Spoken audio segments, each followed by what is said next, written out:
Welcome back to Don's Life. Welcome to the channel. Thanks for joining today. Today's video is going to be about taking our 2022 Cadillac Escalade Sport Platinum on its first tow of this boat here.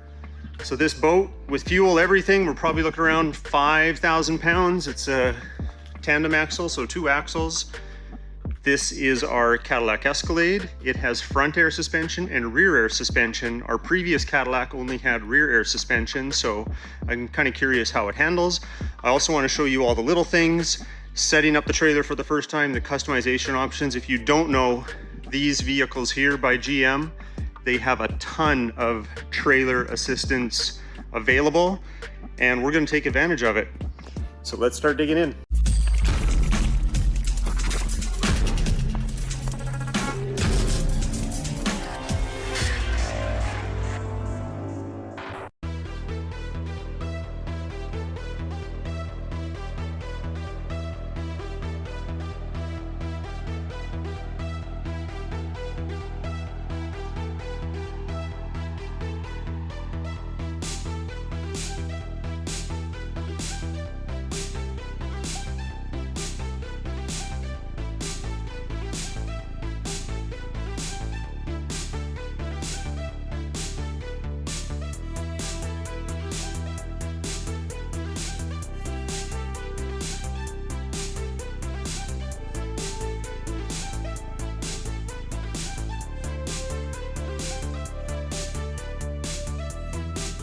All right, we just finished at the lake.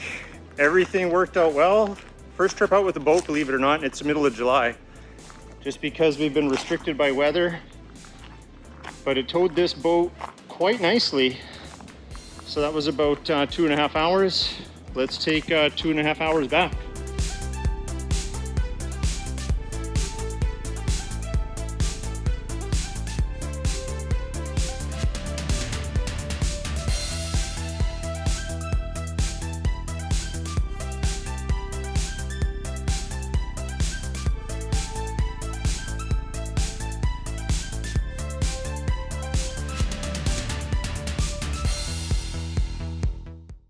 Well, I hope you didn't mind that quick summary of our trip. For us, it was like 11 or 12 hours. For you, it was more like less than a couple minutes.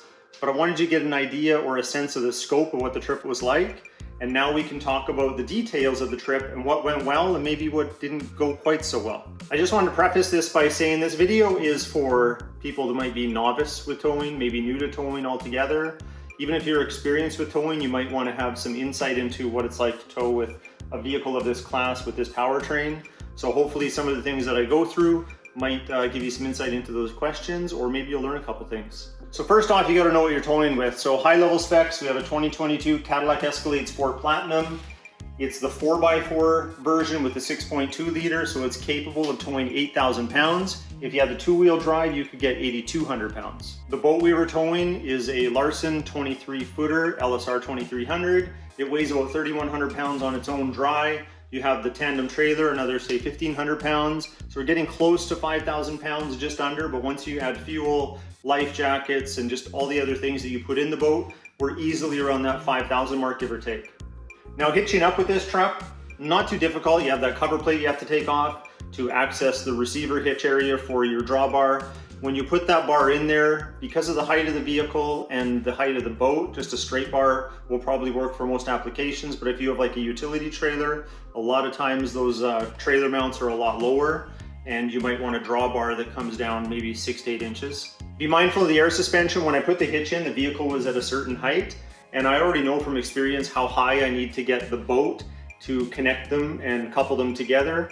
But the air suspension had risen as I was backing up, and it was no longer aligned. So I actually had to get out and check. Even though all the fancy cameras had me aligned perfectly, it's hard to tell what your height is. So just be mindful of that. You can lower the vehicle from inside and it'll come down, and then you can go underneath, but I still had to get out just to double check. So just a tip for you.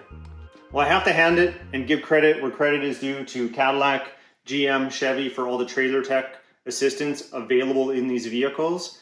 But to get the most out of it, be prepared to have all your specs figured out. Know the width of your trailer, length of your trailer, know what type of trailer it is, be prepared to name that trailer.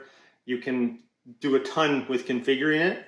to get the most out of all the features. If you're a novice tower, I recommend using a checklist to make sure that you've done everything correctly so you're hooked up safely. There's also a connection check, so whether you're an expert or not, I recommend it, especially if you're alone, so you don't need a helper to test all the lights for you while you stand back there and look. Run the connection checker, get to the back of the trailer, and it'll light up all the lights that you need to see. It actually helped me find a weak link for my right trailer light, which I was able to address before I got on the road. So now once the towing began and we got on the road, I noticed the short wheelbase does play into the stability of the trailer behind you compared to a full-size truck. It just means that some of those small subtle steering movements do translate into a little bit of sway for the trailer, but it's very minor and still super rare, but you notice a difference compared to towing with a longer wheel-based vehicle.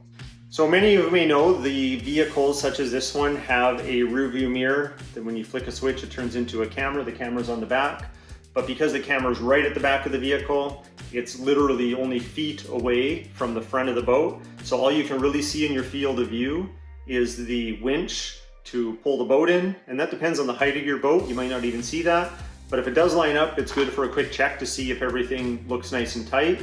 But other than that, the field of view doesn't really give you much to see other than just the bow of the boat, and it's kind of limited. One thing I do like about the camera tech is when you're driving and if you're towing a trailer and you signal, it will use this camera here and show you the basically runway or wheel path of your trailer. So when you're turning corners, it's able to show you if you're going to hit the curb or avoid the curb and that type of thing. So I really like that, and I think that's an awesome feature. Now, I don't have upgraded brakes on our Escalade. I've just got the standard ones that it comes with, but towing 5,000 pounds, about 60 to 63% of its towing capacity, no issues at all. The trailer does have its own brakes, and you can set up the brake gain. It's all adjustable right in the vehicle. No problems at all. Felt safe. Wasn't feeling at any time that the boat was pushing the vehicle. Let's talk fuel mileage. I know what's on your mind. And again, these numbers are going to differ depending on altitude, where you live, climate, all that type of thing. We put about 5,000 kilometers on this already, which is about 3,000 miles. That's where we're sitting. And under normal circumstances, averaged out between city and highway, we're getting about 17 miles per gallon or 13 liters per 100 kilometers. And when towing, of course, it's going to drop. We get 11.2 miles per gallon, which is 21 liters per 100 kilometers. So we expect to see a drop. It's not half like many cases, but we're also not at full towing capacity. I didn't have to put the transmission in tow haul mode for the weight. It shifted just fine in regular. And we had temperatures outside of 35 degrees Celsius, which is 95 Fahrenheit. And the transmission temp stayed relatively the same all the way. To be fair, we weren't going through mountains or anything like that, so the terrain was pretty level with some small hills here and there, but overall the transmission performed beautifully and stayed cool. I had to try it, so don't get mad at me, but this is equipped with Super Cruise, and yes, you can use Super Cruise while towing a trailer. So I tried it out. I was pleasantly surprised. It actually held the vehicle and the trailer in the lines quite well, but back to my original point when we started this video, is that those subtle movements in steering, which Super Cruise is going to automatically steer for you, it can turn into a tendency for some trailer sway.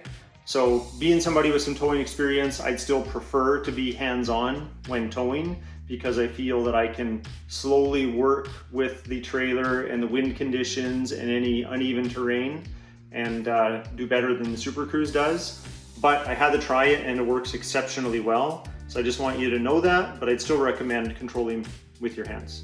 I do have a confession to make, and it's based on my towing experience. I have my Class 1 driver's license, which I don't really use that much anymore, but I used to haul heavy equipment to job sites. And now I have, just recreational vehicles that we're towing around. But I will say, the independent rear suspension coupled with the 4 air suspension struts that exist in this vehicle probably made this the smoothest towing experience I've had, and it was bliss. It probably helped too that we had air-cooled seats and massage as well for the whole trip, so that didn't hurt. Now we did have a bit of a blunder. It wasn't all smooth sailing, but we eventually got it figured out.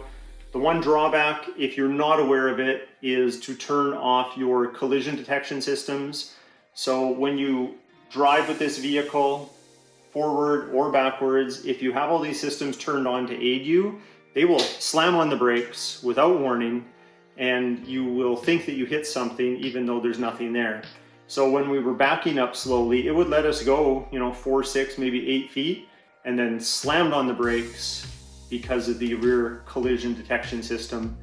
And to turn it off completely, and not just temporarily, you have to go deep into the menus to turn that off. So it was a little bit embarrassing when we were taking our turn to launch, and we had to try to figure out what was going on.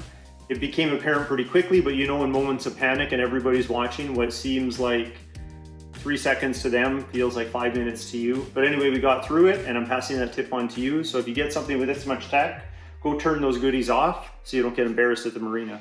There's another added benefit to this air suspension. We didn't need it in this case, but I've been to a lot of boat launches and marinas where the water levels will be at a varying degree, and sometimes you need to back out for several feet out into the water, and you're starting to worry about your exhaust or the water getting up a little too high for comfort and possibly causing damage somewhere.